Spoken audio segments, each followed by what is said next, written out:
रामपुर नाम के इस गांव में एक अजीब कानून था। जैसे ही सूरज ढलता, लोग अपने घरों के दरवाजे बंद कर लेते थे। शाम होने के बाद कोई भी इंसान गलती से भी घर से बाहर कदम नहीं रखता था।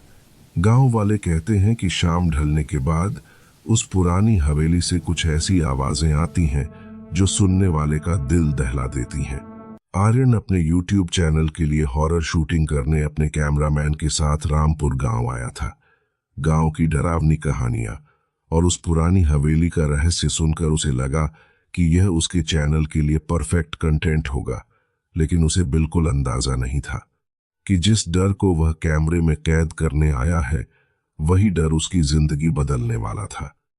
गांव की एक बूढ़ी औरत ने आर्यन को बहुत रोकने की कोशिश की। उसकी कांपती आवाज में डर साफ दिखाई दे रहा था। उसने बार बार कहा, उस हवेली में मत जाओ बेटा, वहां से आज तक कोई सही सलामत वापस नहीं आया। लेकिन आर्यन ने उसकी बात को अंधविश्वास समझा और अपने कैमरामैन के साथ हवेली के अंदर चला गया। हवेली के अंदर कदम रखते ही उन्हें एहसास हो गया कि गांव वाले उससे इतना क्यों डरते हैं। दीवारों पर लगा ताजा खून और चारों तरफ पसरा हुआ डरावना सन्नाटा, सब कुछ बेहद भयानक था। तभी सीढ़ियों से धीरे धीरे ऊपर चढ़ता हुआ एक साया उन्हें दिखाई दिया। उन्हें समझ आ गया कि अब यहां से बचकर निकलना नामुमकिन है। एक बंद दरवाजे के पीछे से किसी के धीमे धीमे घुराने की डरावनी आवाज आ रही थी। आर्यन का दिल जोरों से धड़कने लगा। डर के बावजूद वह कांपते कदमों से उस दरवाजे के पास पहुंचा। जैसे ही उसने हिम्मत करके दरवाजा खोला, सामने खड़े विशाल दानव को देखकर उसके पैरों तले जमीन खिसक गई। घबराकर आर्यन तुरंत पीछे मुड़ा ताकि कैमरामैन को आवाज दे सके, लेकिन उसके पीछे कोई नहीं था। पूरा कमरा सुनसान पड़ा था। आर्यन डर के मारे तेजी से कमरे से बाहर भागा। उसके कदम लड़खड़ा रहे थे और पीछे से उस दानव की गूंजती हुई डरावनी गुर्राहट लगातार उसके कानों में सुनाई पड़ रही थी। आर्यन एक कमरे में जाकर टेबल के पीछे छुप गया। थोड़ी देर बाद घुर्राने की आवाज कम होते ही वो वहां से बाहर निकला और तेजी से दरवाजे की ओर बढ़ने लगा।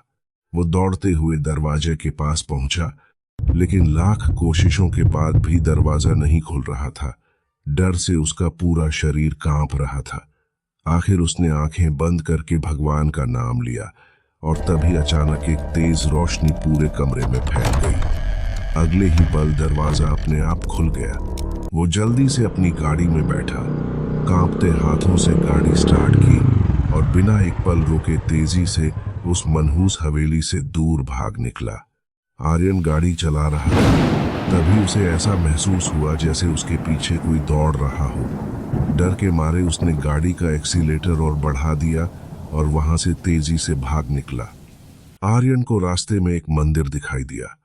उसने अपनी गाड़ी मंदिर के बाहर लगाई और जैसे ही मंदिर के अंदर गया, थकान के कारण आर्यन वहीं सो गया। सुबह जब मंदिर के पास से कुछ लोग गुजरे तो उन्होंने आर्यन को वहीं गहरी नींद में सोता हुआ देखा। सब हैरान थे कि वह पूरी रात मंदिर में ही पड़ा रहा। उन्होंने जल्दी से उसके पास जाकर उसे उठाया। तभी आर्यन ने घबराई हुई आवाज में उन्हें रात की सारी घटना बताई। उसने कहा कि हवेली के अंदर कुछ बहुत डरावना था और भागते समय उसका कैमरामैन अचानक रहस्यमयी तरीके से गायब हो गया। यह सुनते ही वहां मौजूद लोग डर गए।